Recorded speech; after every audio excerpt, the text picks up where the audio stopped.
10ஆம் வசனம் ரொம்ப எனக்கு பிடித்த ஒரு சப்ஜெக்ட். அந்த விசுவாசத்தை குறித்து இவருடைய விசுவாசம் என்ன, நம்ம தூற்றுகிறவருடைய விசுவாசம் என்னன்னு 2 சப்ஜெக்ட் அங்கே கொடுத்துருப்பாரு பாருங்க. இவர் என்ன அதில் ஐத்தியமா இருக்கிறாரு எப்பொழுதுமே மறுதளிச்சிடுவாங்கல்ல, அவங்க தூற்று திரிவாங்கல்ல, அவர்களுடைய சப்ஜெக்டையும் அங்கே சொல்லுவாரு. அதற்கு அவன், நீ பைத்தியக்காரி பேசுகிறது போல பேசுகிறாய். தேவன் கையிலே நன்மையை பெற்ற நாம் தீமையையும் பெற வேண்டாமோ என்றான். இவைகள் எல்லாவற்றிலும் யோபு தன் உதடுகளினால் பாவம் செய்யவில்லை. உண்மையான கர்த்தருடைய பிள்ளைகளே, இவ்வளோ காலம் நடத்தின ஆண்டவர் நடத்ததை போயிடுவார். உண்மையாவே நடக்க முடியாதியா?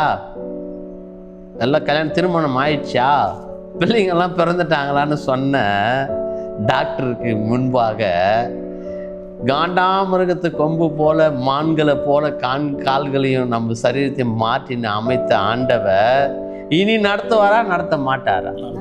நடத்துவார்.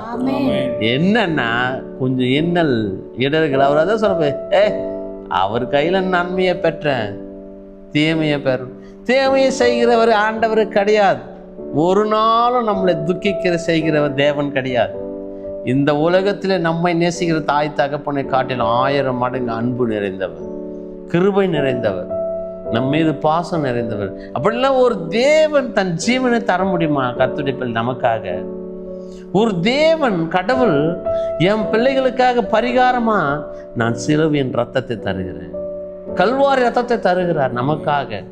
அதனுடைய மேன்மை பாருங்க. ரத்தம் கொடுக்க முடியுமா? யாராக ஒரு ஜீவனை தர முடியுமா? என் ஜீவனுக்கு எனக்கு என்ன பரிகாரம்? இப்ப கல்வாரின் ரத்தத்தினாலே அவருடைய பரிகாரம், என் பாவங்களுக்கெல்லாம் பரிகாரம், என் அக்குறும்பங்களுக்கெல்லாம். அப்படி நம்ம ஒவ்வொருவருக்காக சிலுவையிலே உத்தரித்திருக்கிறார். அவர் தன் ஜீவனை உயிர் தந்திருக்கிறார்.